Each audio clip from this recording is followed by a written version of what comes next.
welcome to Signs of Light. I'm Mary Amy, and today we have a lot to get to.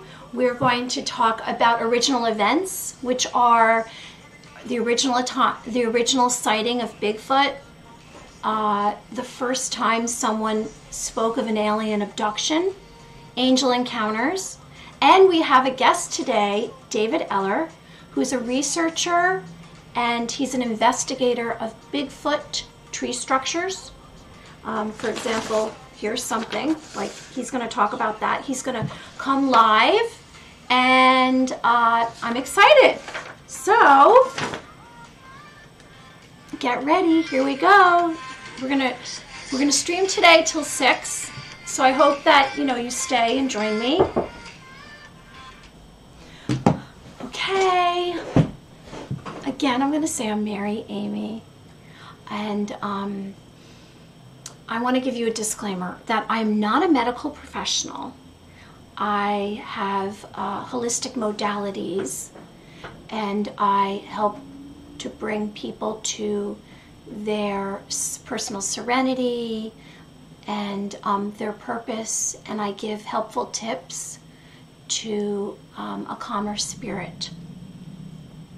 I am certified as an intuitive wisdom coach, and I'll explain what that means a bit. I'm a Reiki master and an ordained minister. So for years I worked as an intuitive, and I had clients and I did corporate events.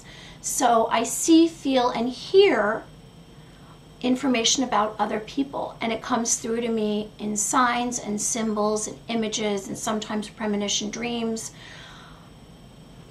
It began for me when I connected to light, and I was more open. I had more of an open mind, and what I mean by connected to light, I started to kind of dwell in a place of what is nature all about, and goodness. I focused on acts of kindness and goodness, and I don't know, when I became a Reiki master and during that process, and then an ordained minister, light started coming into my life, and I started shedding a lot of the shadow and the dark energy that was in my life and around me. And I always say, if you clear away negativity in your inner spirit, then out here everything will be much easier. Internal chaos creates external chaos. Okay, so enough about that. I just want to say, before we get to our first subject, which is about Bigfoot sightings, an original event, I want to say bright light shines on us. Every thought is very powerful, and we are all part of a whole. And your pain is my pain, and my pain is yours. The sacred knowledge that I impart on you is to connect to a light source, record your sleeping dreams, because it will bring you to your ultimate destiny, and engage with nature. Okay, so an original event, I kind of came up with that terminology, and probably it's been said before, and I must have heard it somewhere else and it came into my brain. But what I mean by that is, I'm talking about the first time one of these myths or legends or real life phenomenon was born. So the first time, where did it come from? When people say the term, and I'll show you pictures later, little green men, that came from an alien encounter, and someone saw little green men, and so there it turned into comics, and it turned into cartoons, and it turned into stories. And so an original event to me is the first time there was a sighting of one of these real life phenomenons or supernatural events. So Bigfoot. So Bigfoot, the name originated in 1958. And I'll tell you by who. I spoke about him last week. I know, I've had some tough times streaming, and you've been really patient with me because I had to get an upgrade in a computer. and now my webcam works. So this guy right here is Jerry Crew, and this is in 1958, and he was an operator in Humboldt County, California, and he discovered this really large set of human-like footprints, 16 inches. And he originally it was believed that this was a 6 by 8 foot hairy, ape-like, biped, elusive nocturnal creature. From what I've read about Bigfoot and what I've learned, Bigfoot is, there's no sampling of an actual body of Bigfoot or any evidence except these footprints. And sometimes the footprints, there's one or a few, and then they just disappear. It's strange. So is this a hoax? Are these real? But this man, Jerry Crew, came up with the term Bigfoot. He was the original, from what I've researched, he's the original person to come up with the name. Now, these Bigfoot creatures, originally everyone said they were in the Pacific Northwest. Before that, they were named Sasquatch, wild man, by Indian tribes. Many Native American Indian tribes have a name for Sasquatch. Okay, now another original event was, this actual picture comes from the most famous well-known video, and it was of an alleged Bigfoot.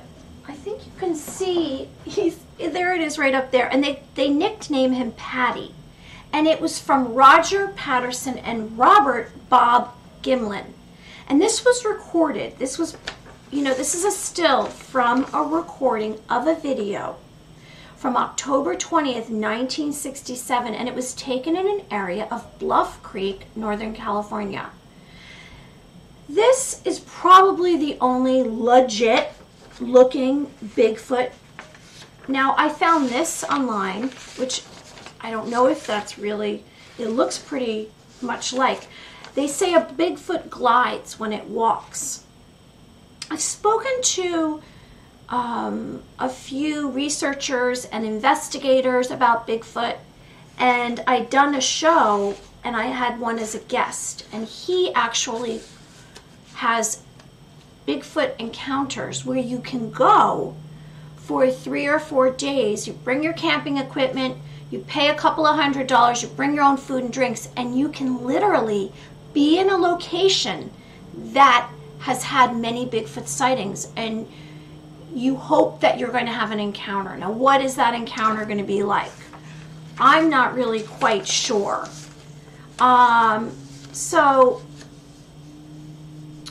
some say, is Bigfoot actually believed to be from the giant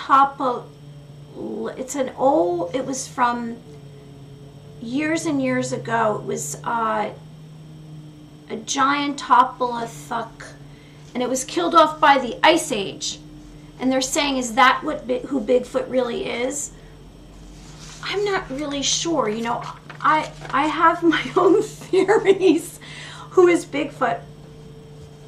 So Bigfoot, let's see, they say that Bigfoot makes sounds like whooping and hollering and some growling. It mimics, so it will hear a name and then it mimics the voice of the person. And I have heard too, it's kind of interesting. The show's Signs of Light, so this kind of falls into that territory, that I've spoken to one man who does these Bigfoot encounters, and he said to me, Rick Reles, he said to me, Mary, I've seen angel orbs and light around Bigfoot, and when you're around this Bigfoot, you freeze, because I don't think your brain can wrap around the concept of this 6 to 10 foot hairy creature. And so today's guest ties into Bigfoot. So my guest today is David Eller, and he's coming on in less than a half hour, and we're going to get to that. And he has discovered Bigfoot tree structures, which they're not quite sure. Are these nests? Are these for protection? Are these signs? Is this a coordinated effort on Bigfoot's part to communicate with us or other entities? They say that Bigfoot is actually, I thought when I started looking into this, was this one being, so I thought that's silly. They say there's 2,000 to 6,000 Bigfoots in North America. Now, this woman, Melba Kitchum, has issued a press release, and she claimed that she found that Sasquatch is a human relative that arose approximately 15,000 years ago. And she called for this Bigfoot to be recognized officially. And she contacted the government. She said government at all levels must recognize them as an indigenous people and immediately protect their human and constitutional rights against those who would see differences in their physical and cultural, and do not trap or kill them or hunt. So I'll give you an example of one of these tree structures. Now, I had ordered these books. This is a book it's from Christopher Knoll, and it actually has these tree structures. And he's done quite a bit of research on this. So he believes that this is Bigfoot's way of communicating by arranging the branches, and that if you find a discovery from Bigfoot, like if you discover one of these, you come back in a few days, it will either be knocked down or it'll be altered. So maybe is that a form of communication from Bigfoot? In this particular book, it's really interesting. So there's pictures, and you can see the different, these are actual drawings of these tree structures from Bigfoot in the forests and North American forests. So here's those are drawings. And I also had ordered this book because this book I actually have met this. I think this is from Rick. This is Rick's book. And Rick has seen these firsthand, and he does these Bigfoot encounters. If you go to the bfro.net site, that site is full, a glossary of information, and you'll see sightings, and you will also find out about these encounters, and you can see what state, and you can look up. It's not you don't go with a large group of people on these encounters, but apparently, Bigfoot will throw little rocks at you, or you can't antagonize them. See, here's some pictures right here. So in a little bit, I'm going to have, in 10 minutes, we're going to have David Eller at 4 o'clock, and I'll tell you a little bit about David. Now these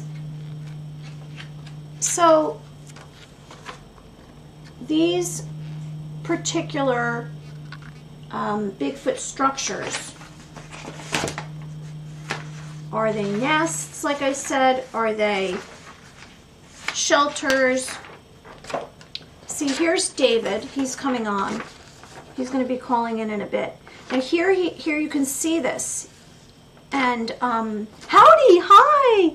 So I just had someone in the chat. Howdy. I'd rather stay on this site hot and howdy back to you.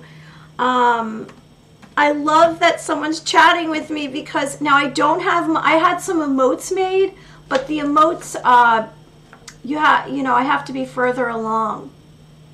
I'm so psyched. Nice meeting you, Armadillo. Anyway, so this Bigfoot tree structure, these forest shelters, nests, weavings made of barkless branches inspire mystery throughout the Bigfoot Sasquatch world. Are they made for protection? We're wondering, what is Bigfoot doing with these tree structures?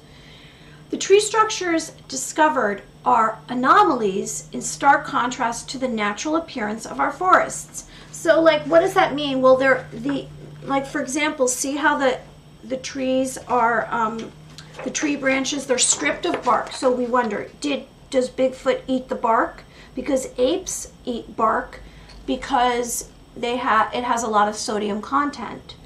And can humans make these?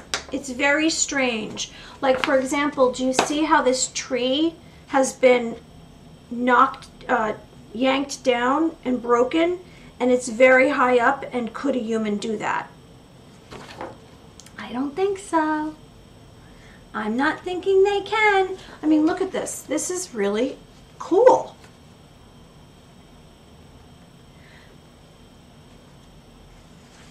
So the other very interesting things about these tree structures, this book actually can be found on Etsy. It's a field guide to Bigfoot stick structures. And I know Squatch is the name of the company, and I've bought t-shirts and I have stickers. Like, for example, here's this little sticker from that company this book came from. And so what's interesting is that the branches are imported. They're not even from that location. So these imported branches are stripped of bark, and they display geometric parallel right angles, symmetrical symbols. Oh, by the way, I butcher words. I know. The benefit is unknown. Investigators and researchers search for answers to why these structures are built. So it could be 7 foot in the air and with organized precision. And so gorillas are known to eat tree bark, so that's why it's questionable. Is the tree bark eaten because of its sodium content? Is that what Bigfoot eats this? So anyway, and I believe Bigfoot's an omnivore. Okay, so let me just talk a little bit about David before he comes on, which is going to be exciting. And I've never spoken to him myself. So he's from Tennessee. It's really funny. I've been in the paranormal field. So I would go and do readings, and I'd be a psychic. And so I receive information from people via either a phone call or if I meet them in person. And it used to be that we would, I'd hold hands with someone and I'd say, may I connect to you? And so I guess I was in the paranormal field long enough that he found me. And this is David Eller. And so he sent me this email in December, and it went in, I don't know where it went into my emails, but I didn't see it until about a month ago, 5 weeks ago. And I sent him a message and said, oh, my apologies. This did not come through on my main email, my new emails. And it was interesting. Like, we went back and forth, and then he talked to me about how he was interviewing on the Discovery Channel because he had found these Bigfoot tree structures. And so I said, oh, I'm going to be doing this show. Would you like to be a guest? So I've never spoken to him. So when he calls in, it'll be interesting because, it'll be new to me as well. But I'm really curious about his work. I know that he has done, and we'll ask him, if you have any questions, post it. about he worked learning about paranormal and researched, I guess, strange mysteries and events, and somehow he's gotten into this Bigfoot, and so he looks like an interesting guy. Now there's this which you can't see. Now I have a quick video I can show you that he sent me if you want to see it. Why not? We'll just bridge the time with his video. I think I might have put it on my Instagram if you want to go Mary Amy Official Instagram. So I'll show you this video that he sent me. Okay, so here we go. Let's see if you can see that. That's going to be too small. So here he is. Amazing. It's just amazing. This is not quite as large as the other one. Okay, well, since we're here, might as well measure it. Walk inside so I can get a perspective on that. Boy, lots of nice braiding here.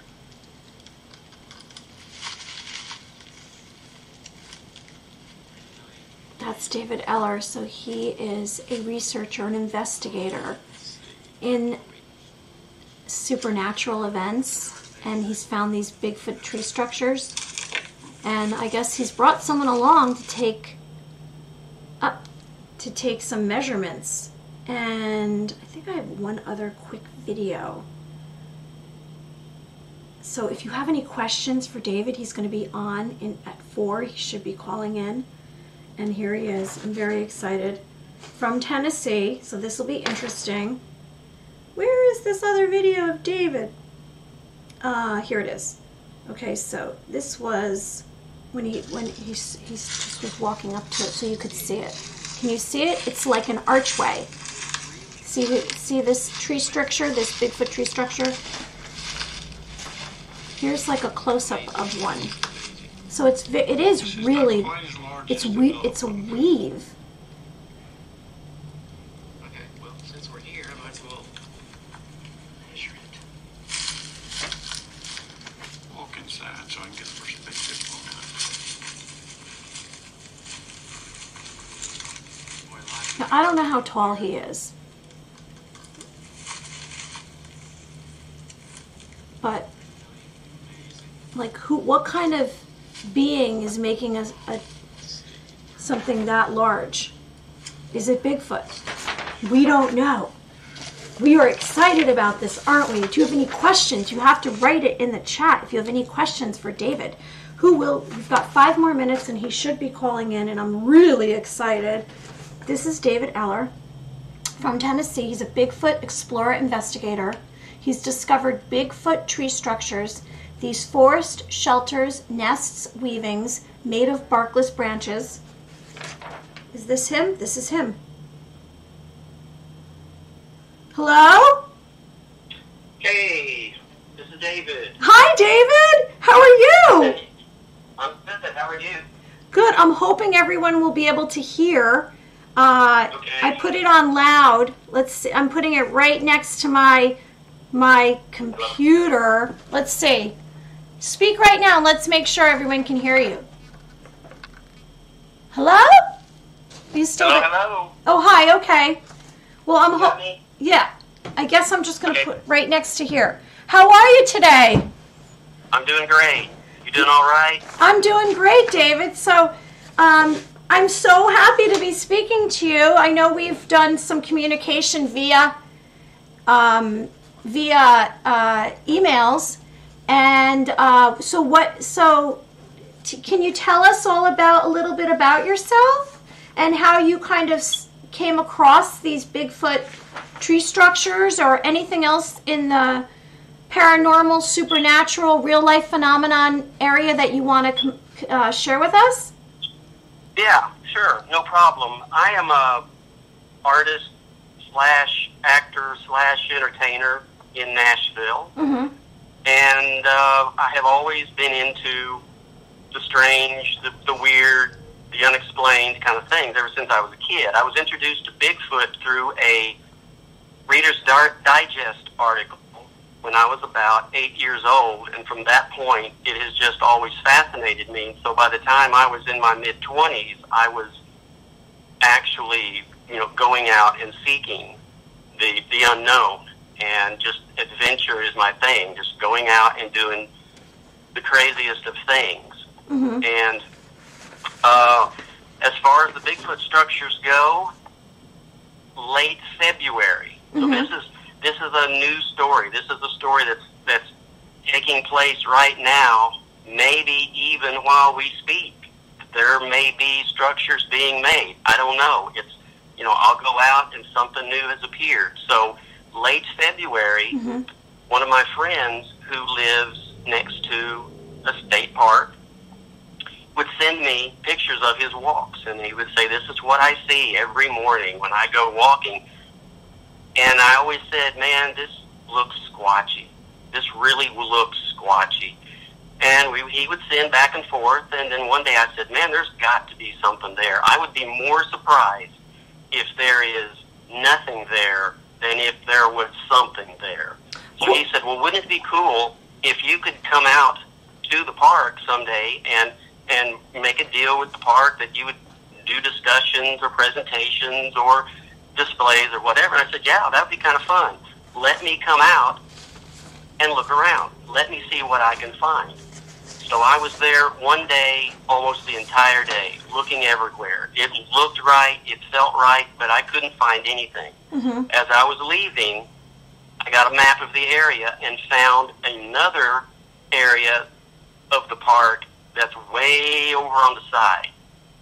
That's kind of away from all the campers and things. And I thought, if there's anything here, that's where it will be. So I got off into this area and was moving around, looking, and finally came up on this structure. Mm-hmm. And it's not like the structures that most people think of when they think of Bigfoot structures. Usually people think of the dead wood teepee kind of things. This is nothing like that. Okay, wait a sec. So for our viewers, so I actually have some books here, and I was showing prior to you coming on these Bigfoot structures, and they're barkless, and they look like they're all taking on some kind of geometrical shape, or they're put together like you said, TP or imported branches that are barkless. They're all like coming out. They almost look like stars, some of them. They're woven into each other. But what you found is more of, like, you sent this picture of a weave. It was like a weaved nest. How would you describe it? Can you describe it? Well, I didn't even notice this until after I had begun looking at this. This is, I call it the pagoda, because for all intent and purpose, it looks like an expensive garden pagoda that you would have paid to have done in your backyard. There is a sense of artistry here that is different than the normal Bigfoot structure. Mm-hmm. It's not like a marker, like most of the other Bigfoot structures tend to look either like a dwelling or some sort of marker to tell you either stay out or go this way or do this or do that. Mm-hmm. This really just looks like they just wanted to create something. Mm-hmm. So I went into it and I began to look, thinking that it was covered in vines. Mm-hmm. The closer you get, the more you look at it, you realize that what seems to be vines Mm-hmm. is actually braids. Mm-hmm. Braids that were created by something with manual dexterity Mm-hmm. and a bit of strength. These are branches and twigs and parts of the tree Mm-hmm. that are thick. This is not like a weaving and braiding yarn. These are thick structures. And when you begin to look at it, you realize it had to be more than one individual doing this. Someone had to bend the tree over Mm. and attach it to the ground by braiding it to a smaller tree on the other side.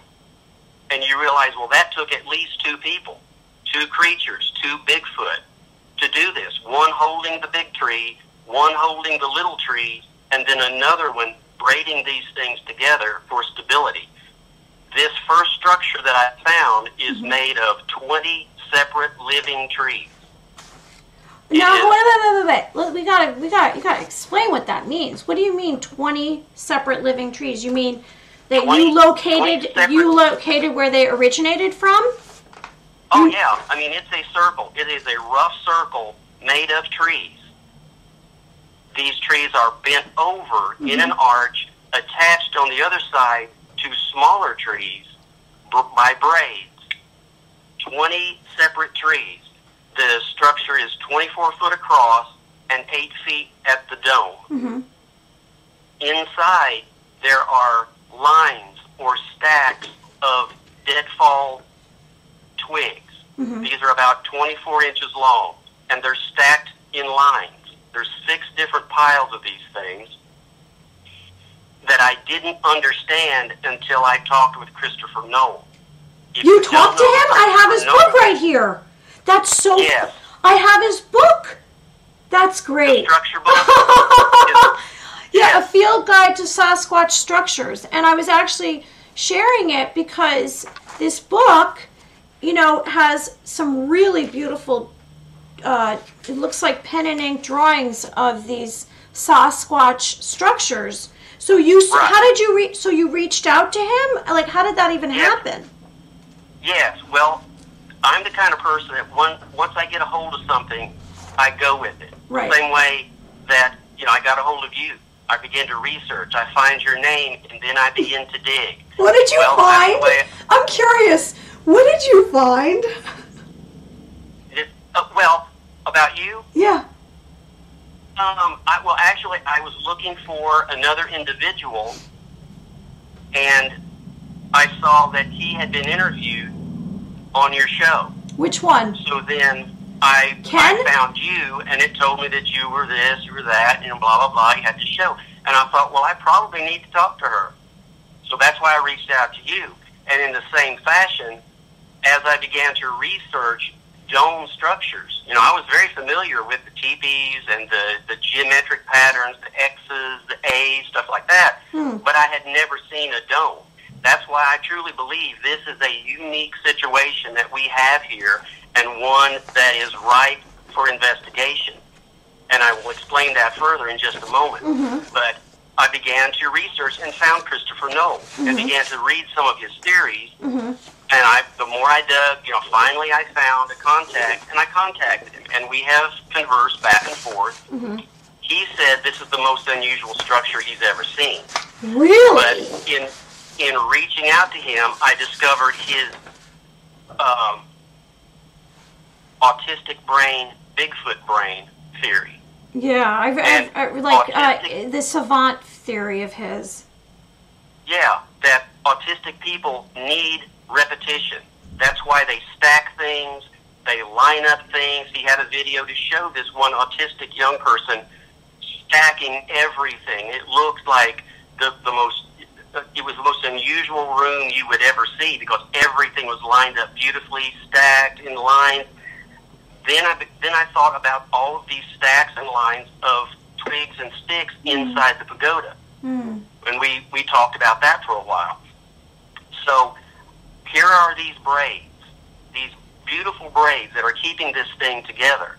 I looked for wire, I looked for string, I looked for twist ties, just thinking I've got to hit every possibility. Was this a Boy Scout project? Right. Was this a drunken college stunt?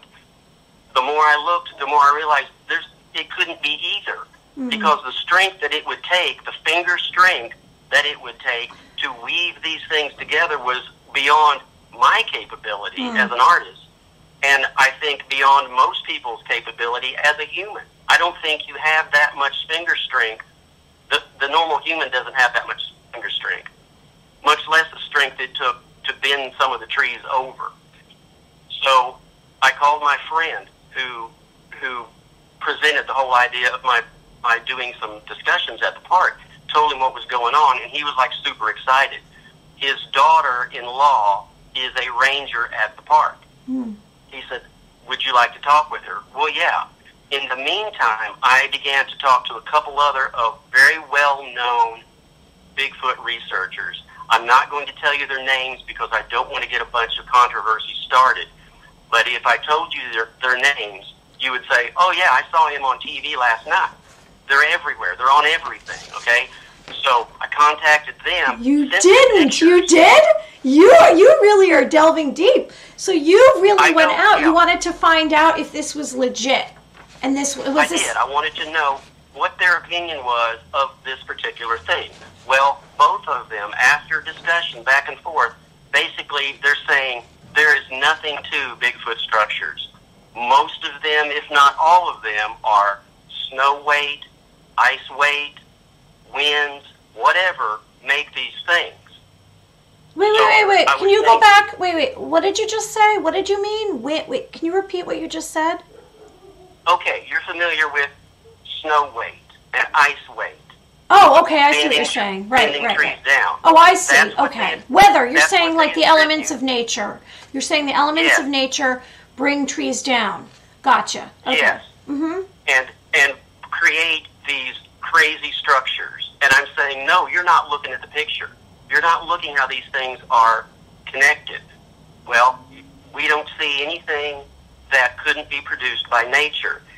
That's when I realized that there's something going on in the Bigfoot community that I call Bigfoot bias. That there are those who have set themselves up so high that they can't be taught anything.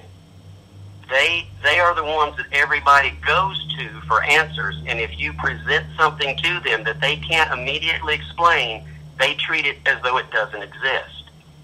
That's what I was experiencing. That kind of surprised me, because I always assumed, as a Bigfoot hunter, that everyone is open for every new idea. Unless it's proven wrong, it should be on the table. Right. You don't dismiss it offhandedly just because you don't necessarily believe in it. So here is this beautiful pagoda out in the middle of the woods that obviously has been created, and you're saying this was done by nature. That kind of makes me go, So I call the ranger. She comes out, looks at it. Now, keep in mind... Can you tell us exactly where this was, or in the vicinity, so we have an idea? Is this in Tennessee, or is this another state? It's in Tennessee. Oh, okay. That's all I'm going to tell you. Yeah, that's fine. I know how this goes. Right. If I tell somebody where it is, then they're going to tell somebody, and somebody else will find out. No. That's fine. I'm not trying to ruin the discovery. I wanted us to have an idea. I'm in New York. I don't know if I've mentioned that. So to me, it's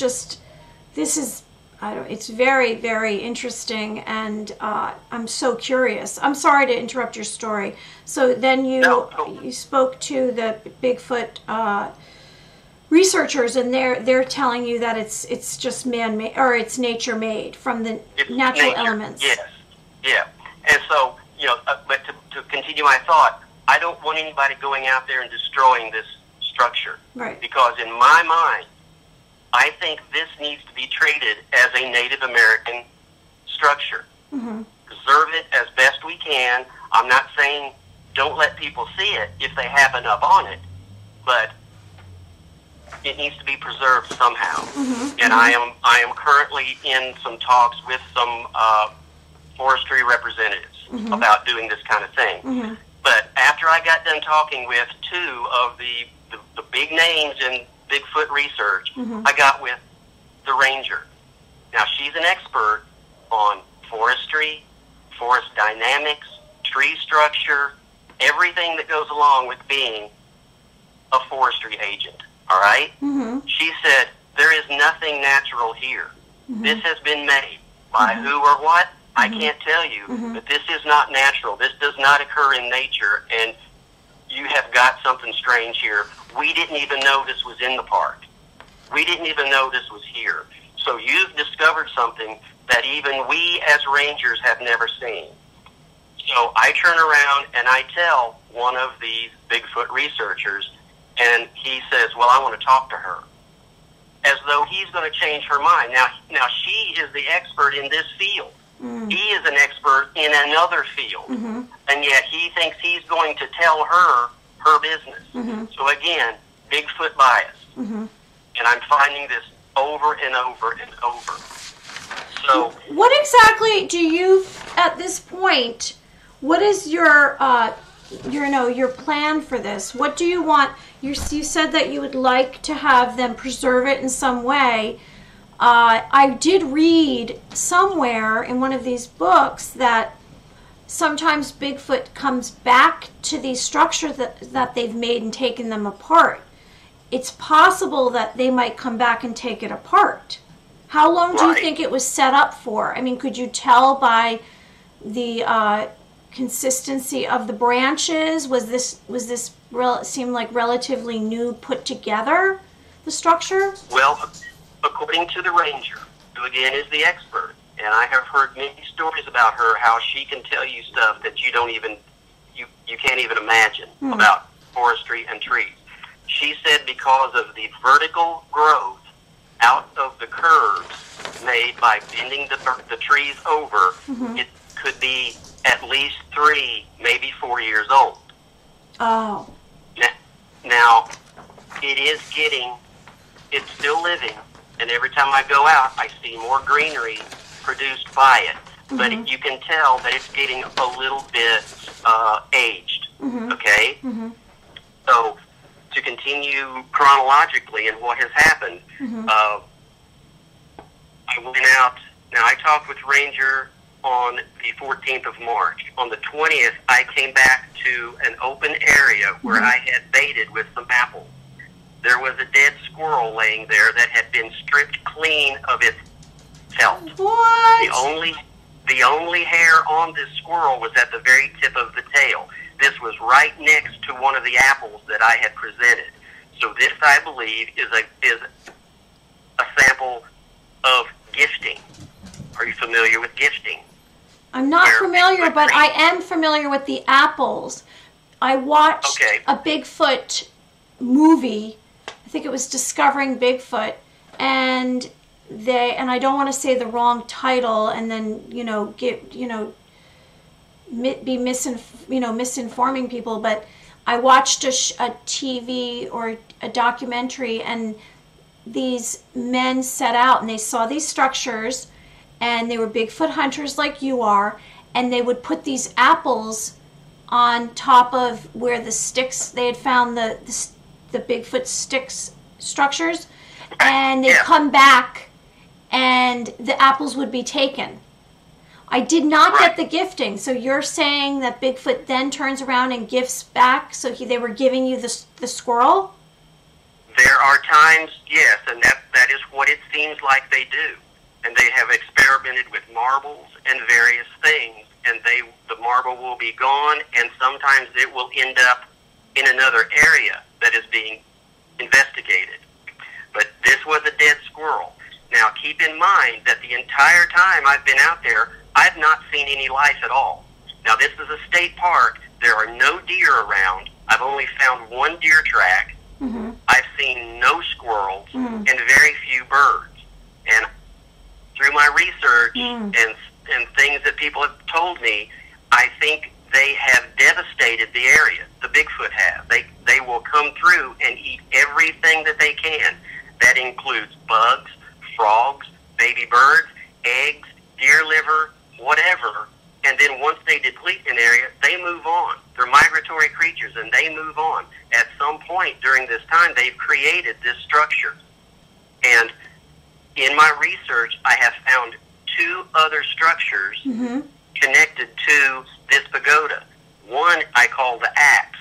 It's a large white stone, the kind that you find all over this forest, set between 2 saplings. The saplings have been twisted and braided at the top tightly to keep this stone where they have set it. This is a marker telling someone or something which way to go. Right next to it, I found what's called a V-stack. This is another set of 2 saplings with sticks that are 24 inches long, stacked vertical between the two saplings. Again, we find that autistic stacking thing going on. I also, David, I also had read that the marker comment. You just said marker, that maybe these structures are left to kind of communicate to another Bigfoot, or what you're just saying about maybe a tree being placed in a certain way in a pathway.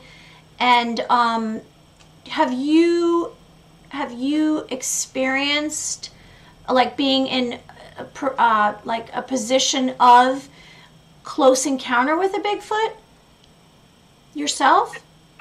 I have never felt that. Mm-hmm. Well, I did feel that in Canada, okay, where I was hunting one time, and I was doing some wood knocking, and I was in Banff. This area there are more sightings of Bigfoot than anywhere else in North America. And I had been wood knocking for a while. I came up on this grove of trees. I gave 2 pops, pop, pop. Immediately inside the grove, something mimicked that, but it was much heavier. Boom, boom.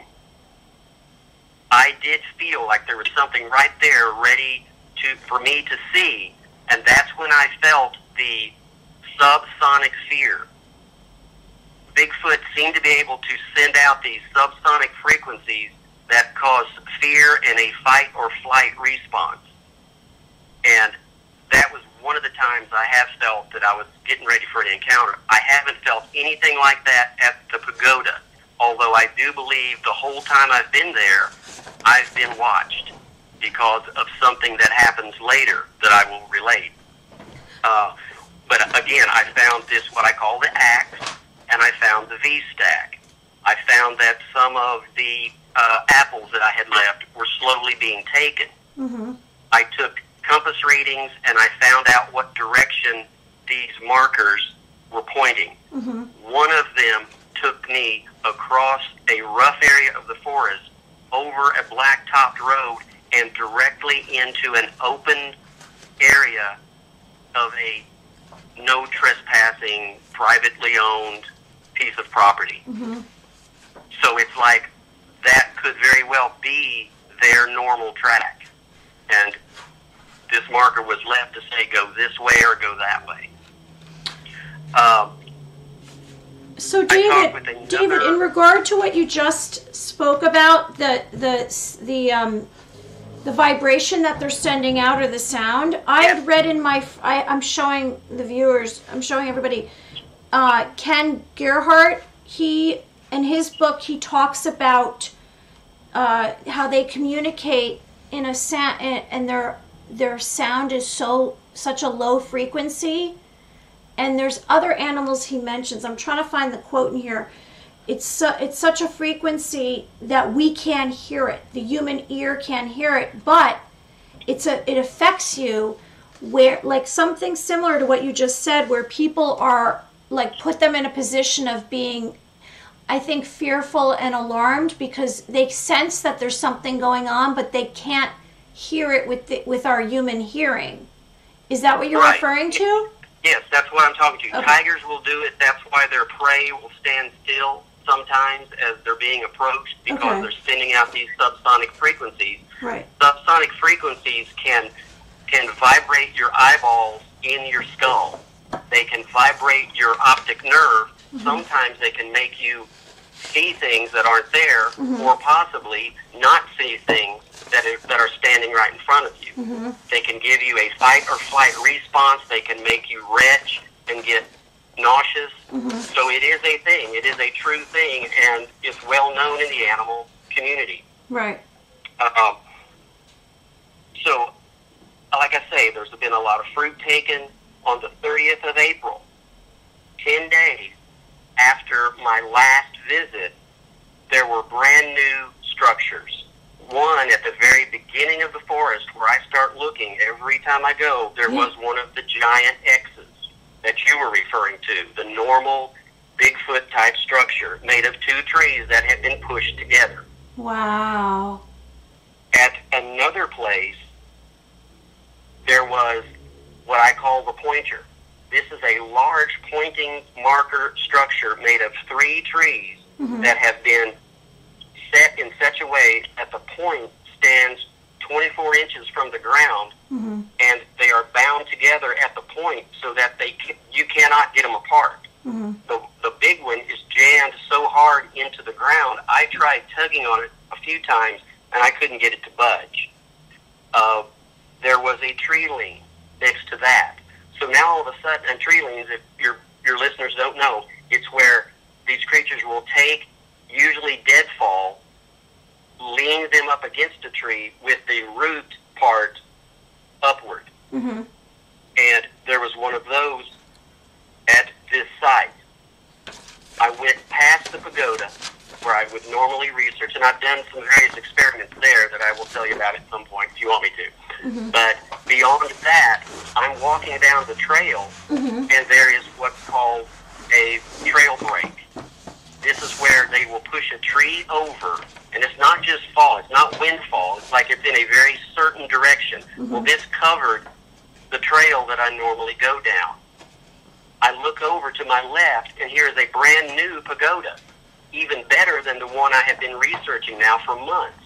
And I'm freaking out. I'm thinking, this is just crazy. And my friend Charles was there doing some photographic experiments at the other pagoda. I ran down, got him, and we began to measure this. Again, this one was made of, I think, 18 trees, 18 living trees that had been bent and braided together. And I think I sent you a picture of me standing next to one of the braids. This braid is 36 inches long. It is 2 inches thick. And obviously took at least 2 creatures to make. One, they were pulling branches horizontally toward the center. And you can see that in the photograph. You can see the pressure that had to have been applied to these 2 branches to keep them together while someone else braided it. I don't see any way possible that one person, one creature, one Bigfoot could have made this braid. So if you have that photo, please show that. I am. I'm holding, like, while you've been speaking, I've just been holding up the different photos of, either a Bigfoot or some of the tree structure photos that you sent me, and so that everyone can understand visually what we're talking about, and they can see. It's fascinating. It's a big mystery. I mean, who knows what's happening here? And they're beautiful. If you look at these structures, there is a beauty. As an artist, I'm seeing the creativity and the beauty of these structures. These are not like the normal deadfall created teepees and A's and X's. This is something different. This is evidence, I believe, that these creatures not only have the ability to create, they have a need to create. This is an unconscious thing that they do. And in my head, I'm seeing groups of these creatures just getting together. It's like a barn raising. There's a group of these creatures come together and create something beautiful. They're not domiciles. There's so much room between the trees that you might as well not even be inside of a structure. It could still the weather can come in and hit you, the rain, the wind, whatever. You're not protected at all. It is like a garden pagoda created simply for beauty, an aesthetics thing. David, go ahead. Okay, now let's just kind of investigate. What do you have any theories about? You're saying to me that these are not structures that are made for protection or for a safe haven, because they don't seem like they would provide that. Do you have a theory of what they are for, and what's their intention when they're making these? You're saying it's an artistic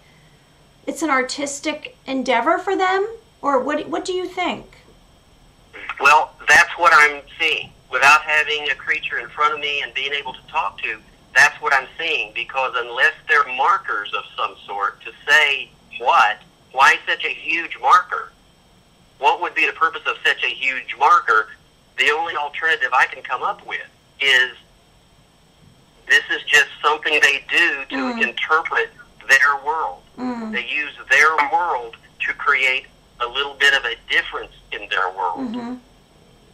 There's just this aesthetic about them that once you're there looking at this, you're just in awe. There's just something going on, as you would in any art gallery. The things that I'm finding would work very well in any modern art museum, interpreting nature through nature. Like the axe alone, just that sculpture. And see, and I hate to even call them structures anymore because it's almost a sculpture. They've created something from the stuff around them to create this really wonderful thing that I can only assume is a marker of some sort, but it also is a sculpture. This beautiful white stone trapped between two saplings that are twisted at the top to keep the stone from moving. Now, if this was a one-time thing, that might be, maybe it could be explained. But 40 feet over from the original axe that I found is another one just like it, but it has failed. For some reason, the stone has been pulled out. The saplings are bound together so tightly, and you can see in the ground the indentation of where the stone was. Something or someone had to pull that out. It was like, this is no longer viable. We don't go that way anymore. So this no longer is needed. And this, the reason I hadn't found this in the very beginning was because it had been overgrown and the leaf litter had pretty much covered it. So it's like they completely forgot this is no longer part of their world. We don't want that one anymore. We're using this one over here. So, David, when you came across, you said you came across this squirrel that had been stripped, and you think that, or you're guessing that they were leaving it as a gift, for the apple. What did you do with the squirrel? Did you just leave it there? Did you take it? I just left it because not knowing the Bigfoot language, I don't know if they were presenting it to me to take or just to or is it say, a threat? Here. Don't come back here? Is it a warning? Right. Like, don't come back here? Or is it like a nice gesture? Right. And that's what we have to learn. What is the Bigfoot language? And oh my gosh, we do have to learn the one Bigfoot of my language. friends even said there's not a Rosetta Stone for that. You know, we don't have that ability. We have to learn what this is all about. And the more I research this area, the more I think I'm finding and discovering about the way they talk and communicate. I think most of what's going on in the new structures was made because of my interest in the original pagoda. And this new pagoda I call the toll booth because it really is like they've set this tree fall on the path to keep me or whoever from going that way. And it made me look to my left. And it's like, that's the toll gate. Over here is the toll booth. But what is the toll? Is it more apples? Is it just attention? Do Bigfoot have a need for attention? Are they that human-like? I mean, that's a human thing. Give me your attention. More and more every day, we see people want attention. You know, Facebook, whatever, Twitter, this, that, and the other. Give me attention. Is that what they're telling me? I don't know. So I left in the toll booth. I left a cracker, a peanut butter cheese cracker. There was a little stone right in the center of the toll booth, and I just set it right there. I don't know if that's what they want. Behind, and I say behind because I think where I found the big, huge braid is the front, because from the toll gate, that's what you see. So I can only assume that is the front that they're showing me. On the other side, which I call the back, I put up what's called a cairn, which is a stack of rocks. Many ancient cultures have used these. Most primitive cultures utilize them as markers or art objects. It's just a stacked series of stones. So I thought, well, they also have been found in Bigfoot areas. So I just took it upon myself to stack up some stones behind the toll booth, and I'm going to see what happens. I'll probably be going out there tonight and I'm going to see if there's any action.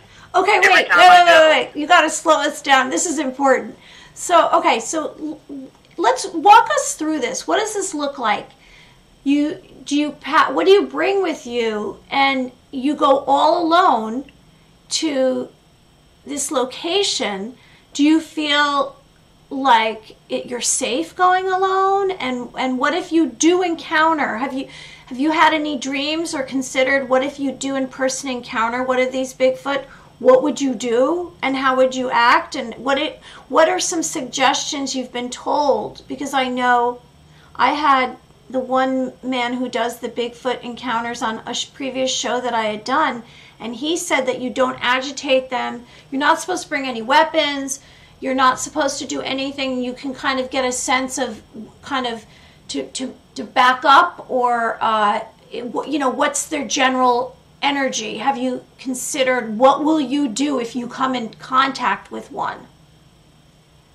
Well, when I go out, and this is I have gone all different times of the day and night because I want to see different reactions, different feelings, whatever. So I'll go in the early morning. I'll go in the middle of the night. I've been out there, and it's so black that you can barely see your hand in front of you. So, of course, I take spotlights, but I try not to use them too much until I need them. So I have light sources. I have measuring devices. I have compasses. My equipment is very light. I don't take any weapons other than possibly the piece of wood that I use and keep in exactly the same place every time I go to do wood knocking. So as far as weapons go, that's the only thing I could use as a weapon. If I ever meet one, I would hope that I could deal with the subsonic frequencies and not completely freak out. I'm hoping that I can just treat whatever is in front of me as a stranger that I'm about to get to know. Because obviously, if they present themselves to me, they want me to see them.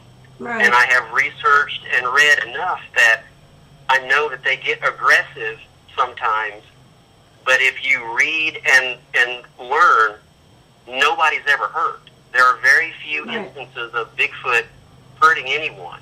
It seems like they just want to scare you out of the area. I mean, just watch the shows, read the books. Very few people ever get hurt. It's like they're just saying, get out of here, and we're going to yell and scream and throw rocks at you until you go. And so I'm hoping if a rock gets thrown at me, I will take it as an invitation. I'm not going to run. I hope I won't run. I don't think I'll run. But when you start hitting those subsonic frequencies, they're designed to scare you and make you want to run. So I think I'm to the point where I can get my head wrapped around it and not run. But like I said, that time in Canada, there was nothing afraid in me. But as soon as I heard that wood knock, all I wanted to do was run, and I began backing down the hill. And I had to shake myself out of it and say, this is why you're here. And I was shocked the entire time, thinking, this is why you're here. Why are you running? And then I realized it has to be those subsonic frequencies. So I hope I can get past the frequencies and just move along as an individual ready for the adventure. And if I can do that, who knows what I can learn? Who knows what I can find out about these creatures?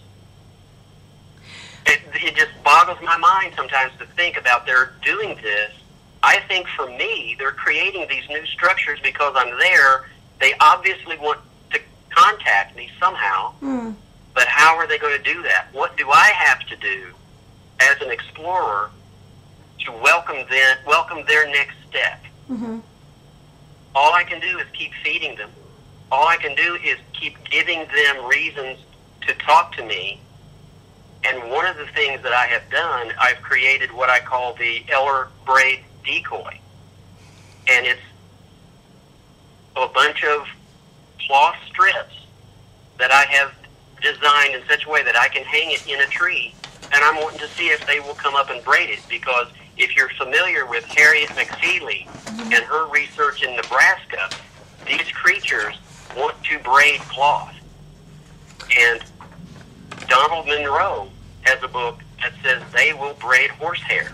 They will braid the manes of horses. And he's got pictures in his book of these fantastic braids that they will do. So they have this braiding thing in them. And all I want to do is tempt it. Mm-hmm. If I come up with a braid decoy that starts having braids in it, then I know that I'm on the right track. Mm-hmm. And this thing is designed so that I can switch it and change it and rearrange it. Are they drawn to red and white, like these flags that they keep finding that are braided, or do they prefer blue and green? So this is a long experiment that I'm getting ready to work on. I've already got one hanging out there, and I keep that one monitored. Do they prefer? Have you done any colors? filming, or are you planning a documentary on your investigation and research? After I get some more time under my belt and I see where this is going, yes, I want to do a documentary. And I've talked to one guy in California. Mm-hmm. I can't think of what his name is. Mm-hmm. But he does a lot of the Bigfoot type stuff that's mm-hmm. on Travel Channel mm-hmm. and Discovery and stuff. So we're kind of working on that.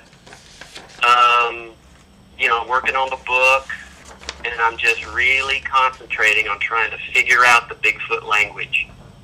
And it's strange. It's like leaving the cracker at the toll booth. Mm. I think I was doing the right thing, or maybe I was cussing them out. Mm. I don't know. How do you know? Nobody knows. Leaving a cairn behind the toll booth, was that cussing them out, or was that saying, hi, here I am, let's chat? So it's all experimentation. It's like any primitive culture where someone goes into a culture that doesn't speak your language and you don't speak theirs, and you try to start communicating. Do you think Bigfoot are telepathic, and they don't communicate with words, maybe thoughts? Well, that goes into a whole other range that at this point I'm trying. That's a tunnel that I don't necessarily want to go down. I think there's more going on here than one simple thing. And in saying that, I don't even know what I'm saying, but I know there are those stories that say that there's that kind of thing going on. Yeah. That they can talk to you through your head. Right. And to me, that would imply that there's more than one type of creature out there, which we already know if we look at the footprints, because we have 3-toed, 4-toed, and 5-toed tracks. And some of the 5-toed have the 4 toes across the front and then the thumb kind of thing coming out to the side. So is that a 4th version? Mm-hmm. Science won't even recognize 1, much less 4 or 5. Mm-hmm. So where does that leave us? That leaves us looking like a bunch of freaks out there running around in the woods. And I don't consider myself that. I'm chasing something that I think is real. It's talking to me, and I don't know what it is.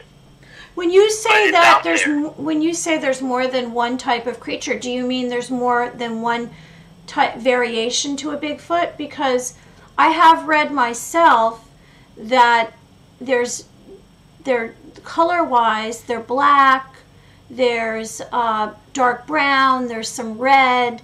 I heard, black eyes, different, like family, like they travel in 1 to 3, and there's even small ones have been seen that maybe are like younger versions. Is that what you're referring to? Is that true, or do you believe in that? Well, that is what I'm referring to, that there are variants of one creature. Mm-hmm. But also I'm referring to mm-hmm.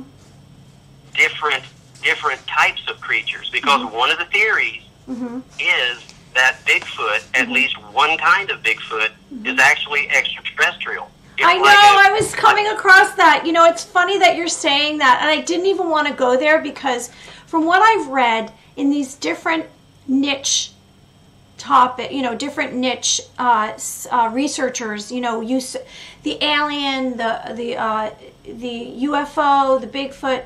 I don't want to step on any toes, and I considered the alien because I said, is Bigfoot a type of alien because the footprints, they just go to nowhere, and they seem very elusive, and they're there and then they leave. And the aspect of the light, you know, I had heard that there's a light around them, or there's light, Right. angel orbs, I've heard. And I don't want to offend anyone. I mean, those who consider this to be a real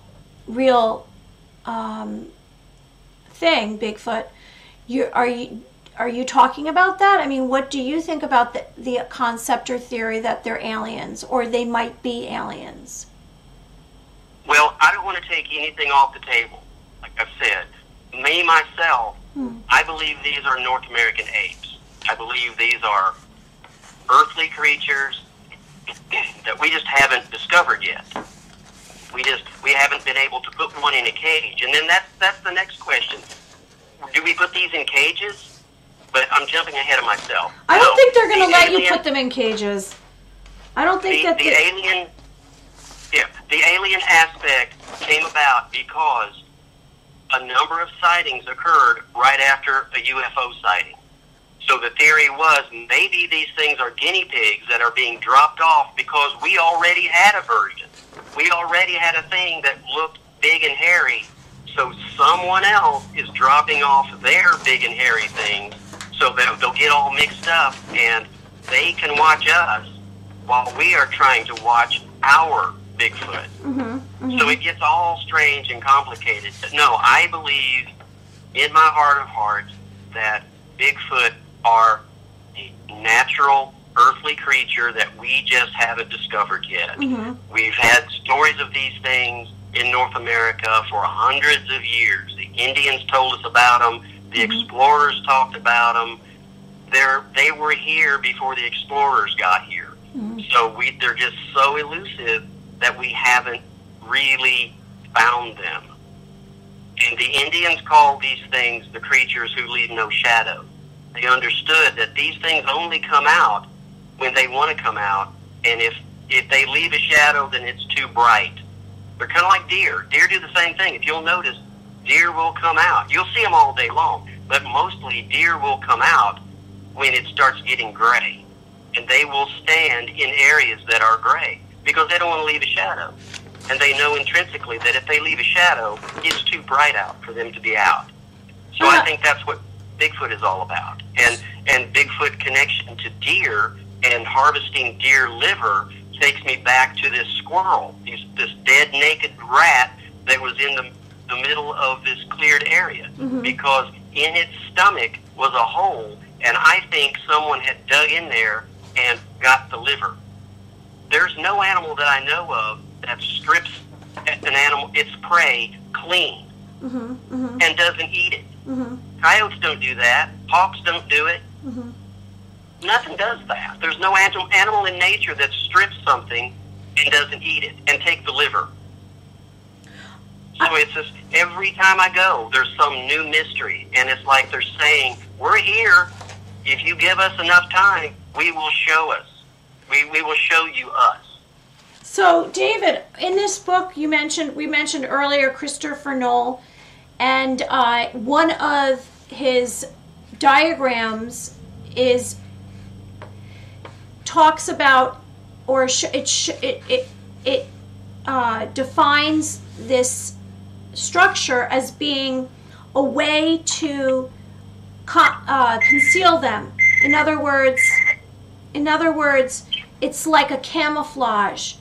And I wonder if some of these structures are made and we don't even see them or notice them because they're made in a way for them to watch us and we can't see them.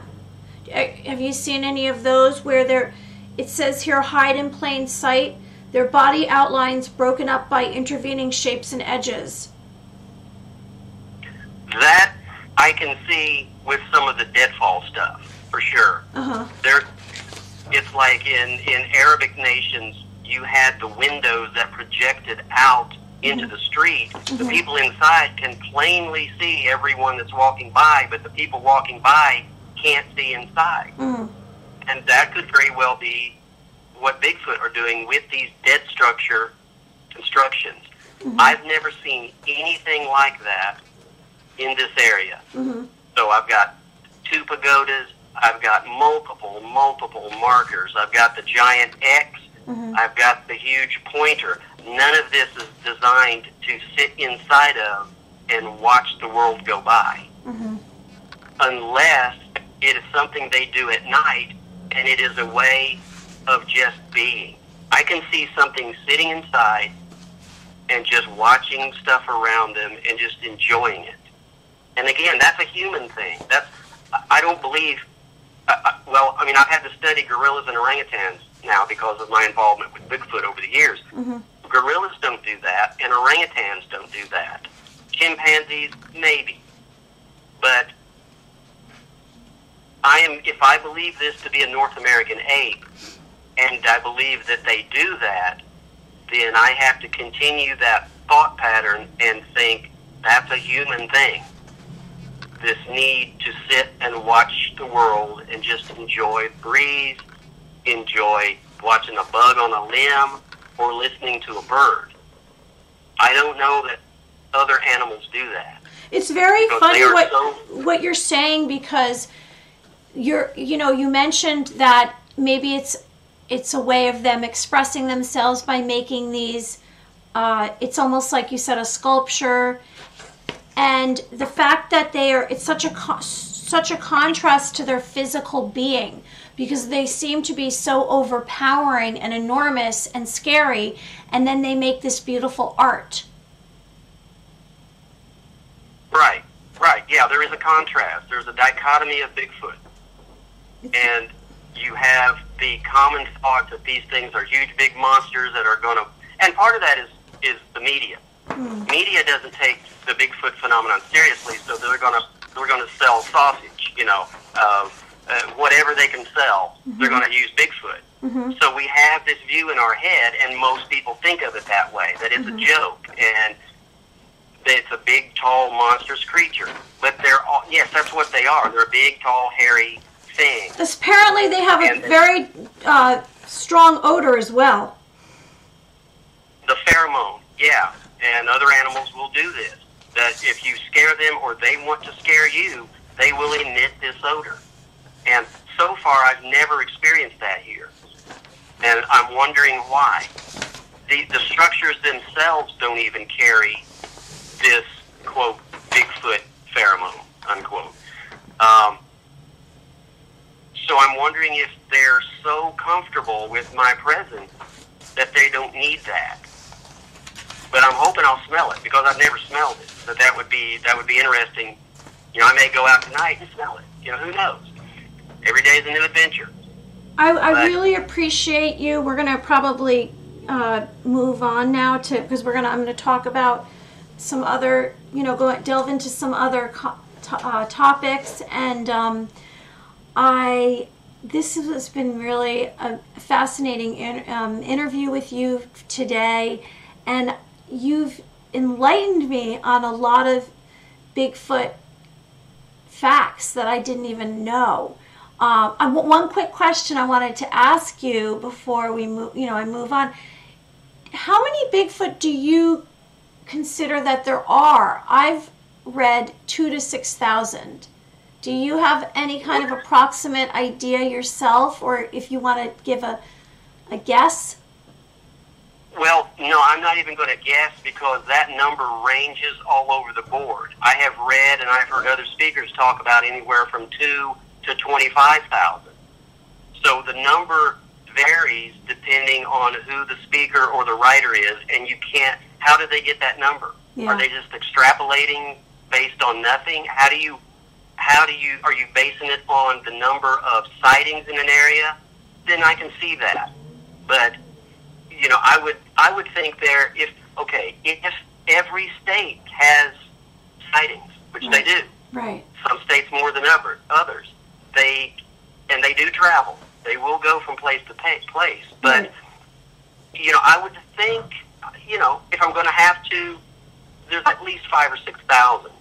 But there could be many more. There could be the 25,000 that the one researcher said. You just don't know until you get out there and begin to experience. And if people want to see a Bigfoot, if they want to experience this stuff, then you have to get out there. Yeah. You have to be in the woods, sometimes by yourself, and not be afraid to turn over a stone.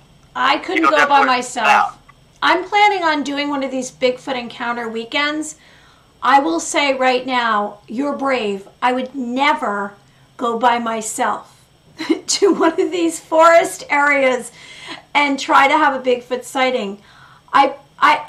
It would be terrifying, regardless of Bigfoot, just to be alone in the dark, black forest by myself.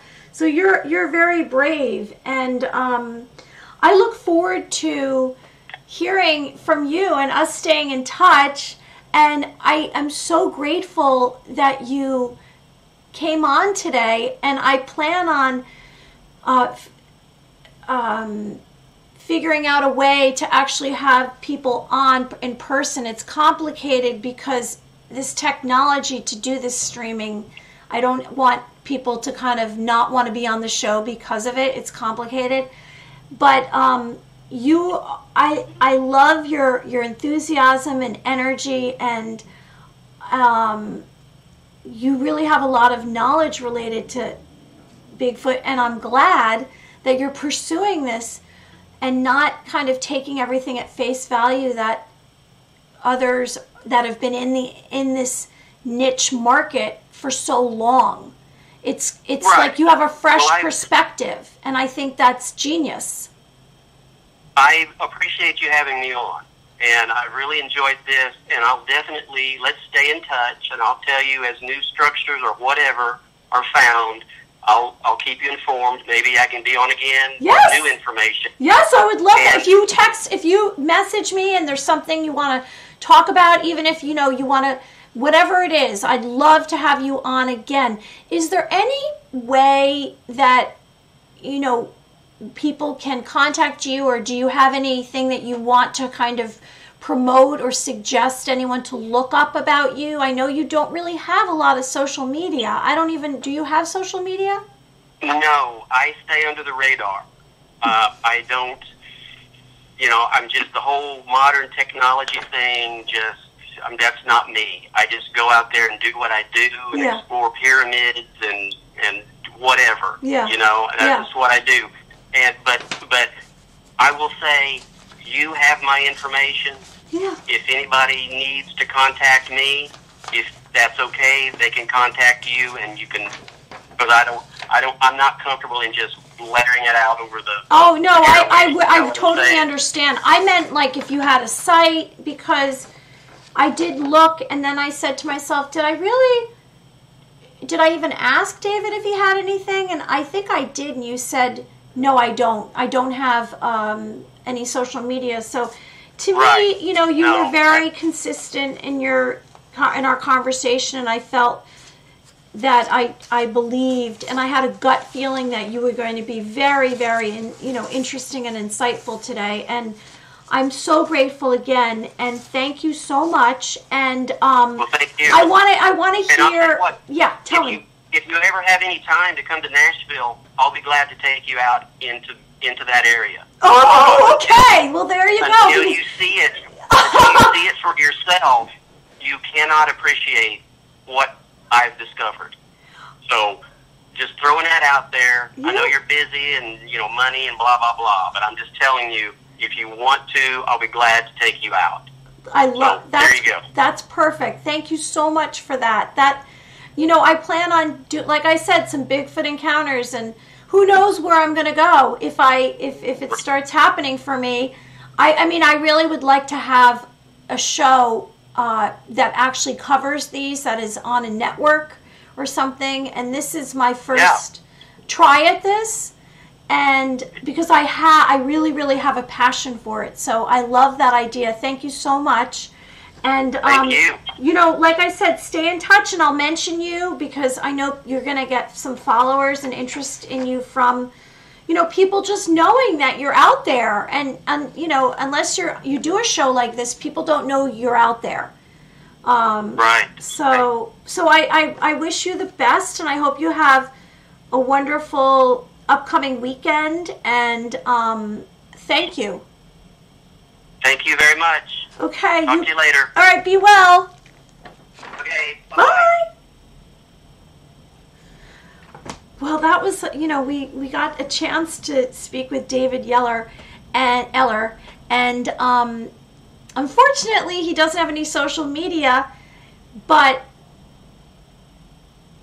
I think in the upcoming months, he is working on a documentary, so you'll be able to find out, his work moving and any new discoveries. So that was wonderful and interesting because, you can find out online, and you can read books. I have piles of books. In fact, I have this new book from that actual same man that he was talking about, and it's about Sasquatch. And you can read these books, but when you speak to someone who's having some kind of personal story that they can tell, it makes everything a little bit more real, and it's fun. It's fun information. So, okay, well, I told you early on today that I give helpful tips and suggestions. So part of the show, I touch on these subjects, these myths and legends, and I also go into what I do. And I can't help myself because the show's Signs of Light, and I'm hoping that if you take a piece of this show away with you, that my energy and my perspective will help guide you to your truest potential and passion and destiny. And one of the things that I like to do is a visualization. So I'd like to do a visualization, which is a relaxation exercise. And if you don't want to do it right now, maybe you can tune into this at a later date. This actual video will be up for the next 2 weeks, and then there'll be clips. But I do have a YouTube channel, and I will upload this. So let's do a visualization exercise. Now, what is a visualization exercise? I'm giving you, it's guided mental images. And so you're going to relax, and together we're going to do this. So let's do it together. Blessings. Our intention today is to release pain through a source of light. Let's realize connecting your mind, heart, and spirit to divine light will shed darkness in yourself and unblock your true potential and passions. Your heart visualization begins now. I'd like you to sit down or lay down in a comfortable position. Let's relax our mind and body. Let's breathe out old energy and thoughts before this moment. So together we're going to deeply breathe 3 times with our eyes closed.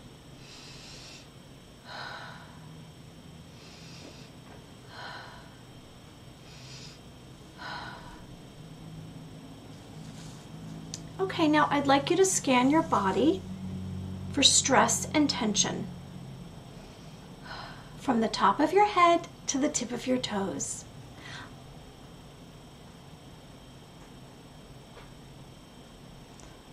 Let's let go of the featured thoughts that you had before this moment. Anything that you're attached to, anything that's causing you distress, let's let go of anger and fear and sadness. And if you have to talk it out, talk it out. So you're going to let it out. Whatever circling conversation that's going on in your mind, let's speak it out.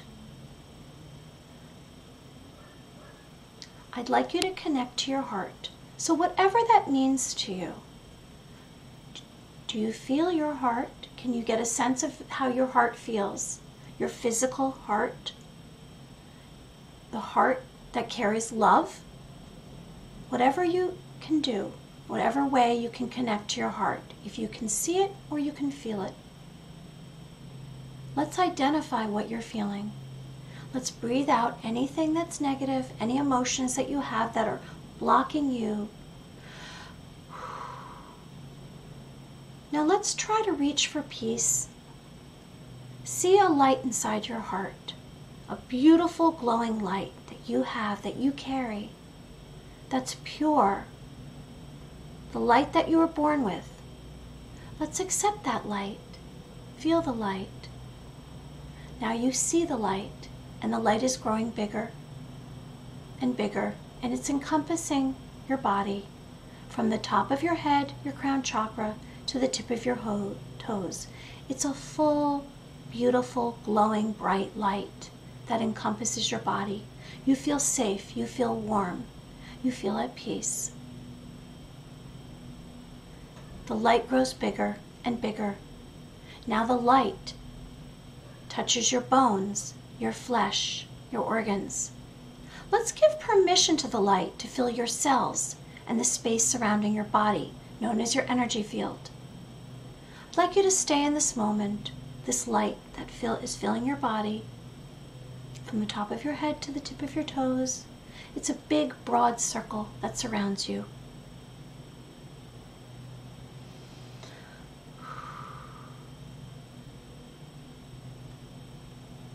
Let's check for peace and relaxation. I will count backwards to 1.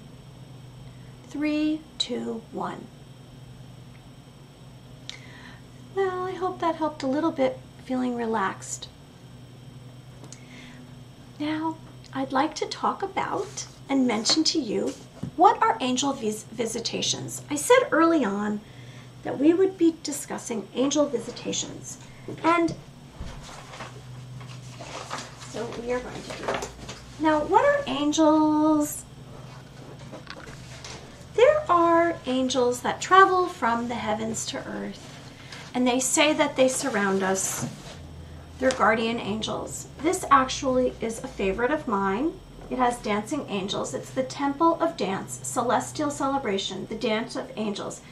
It inspiring revelations, angelic energy. It's Botticelli's. So angels are made of light.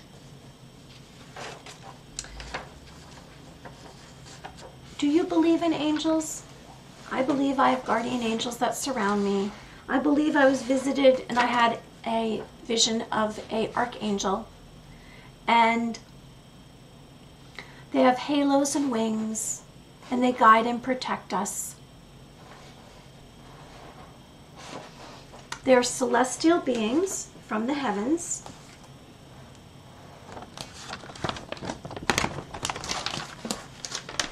I'm just losing everything that I have here.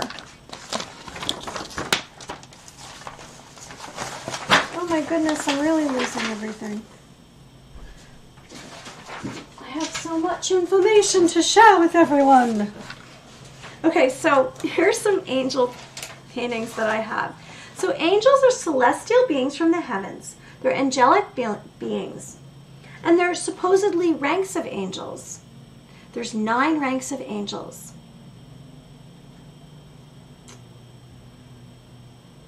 Saint Michael, the Archangel, the Great Prince.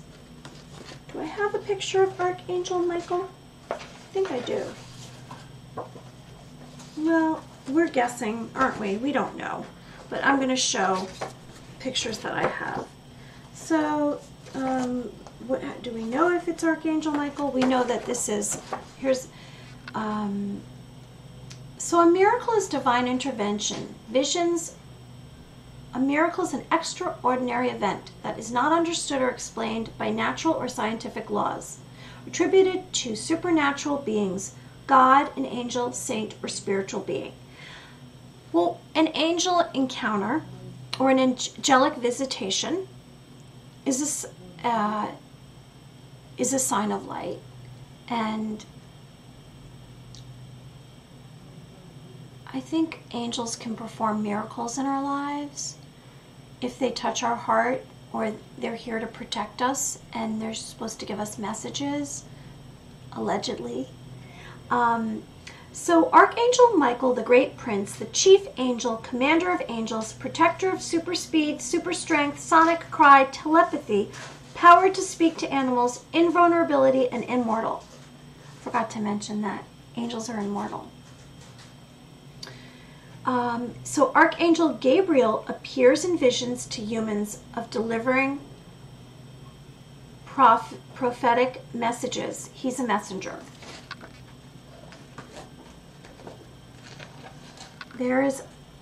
That looks like beams of light from heavens. And now, you know, it was interesting. I found art that had angels. And here's, you know, some angel theories. There's angelology, and it says that the 9 ranks of angels, they have, I think some have, I want to say, more than one head or more than one set of wings. Here's the 9 ranks of angels, which is seraphim, cherubim, thrones, dominions, virtues, principalities, archangels, and guardian angels.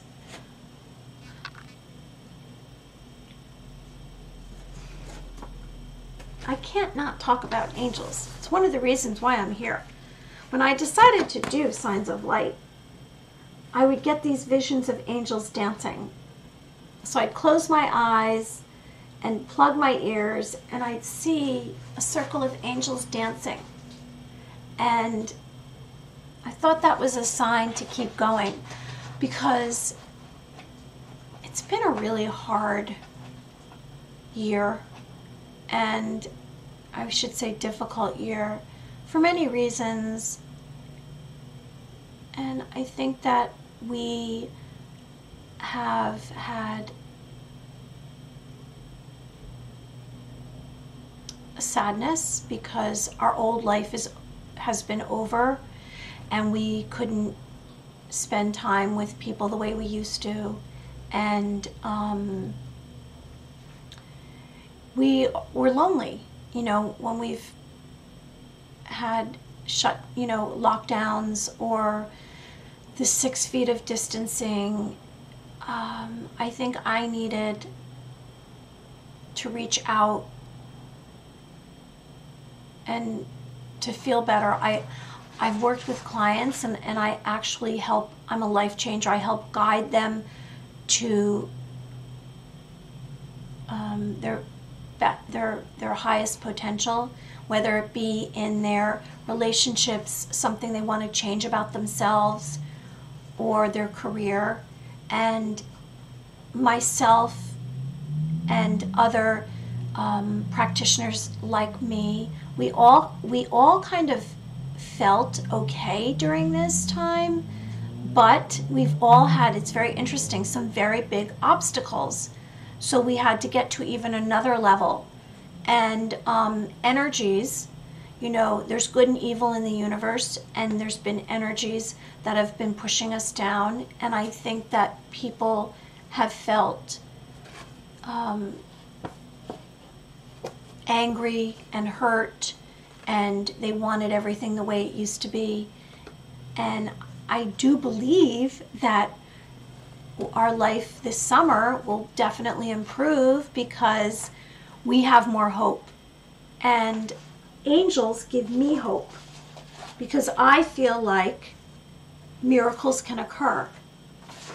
So I looked, you know, I talk about angel facts, and an angel fact is that there's angel numbers, and angel numbers are duplicate numbers in sequence. You know, my daughter always says to me when she sees that the time says 11:11, "Mom, it's 11:11," because that's an angel number. So here it is. It says you are on the right path. You're a masterful manifester and know exactly where you're going. Alignment is at its finest. So 11:11 is an angel number that we see, you know, on the clock, you know, when we look at time. But, you know, maybe you have a dream about an angel number and it's supposed to mean something. Look it up. I sometimes have dreams. You know, one of the things that I find important is to keep track of my sleeping dreams. And there will be messages and signs. And I even wrote a dream journal you can find on Amazon. Mary Amy. And if you have a dream that has a number or you see something written down, try to look at it, and then when you wake up, write it down immediately. So let's go through. So some of these numbers, an angel number, because I know you can't read it because it's such small print. Let's see. So what would be a common one? Maybe 222. It says, stop worrying. Everything is working out just as it's supposed to. Trust you're on the right path. We'll try 888. Lots of money, honey. Oh, I like that one. Financial abundance is on its way to you right now. You are aligned with the money you desire, which is always a good thing. I also saw this beautiful piece of art. It looks like it was on a, either it was on wood, not wood, it was stone, and it had wear and tear from age, but it's beautiful, and there's an angel there. And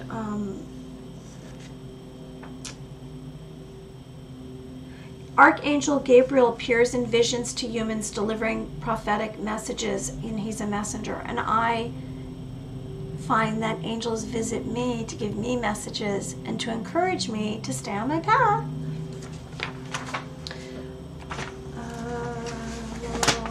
What else do I want to say about angels? Anything else? Are we going to move on? We're going to move on, I think. And we're going to move on to Roswell. What's Roswell? Roswell is a location in New Mexico. Let's see. Let me see what I have about Roswell.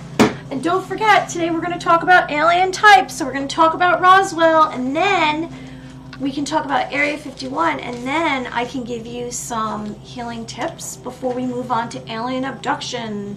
These are all original events. Okay, so Roswell.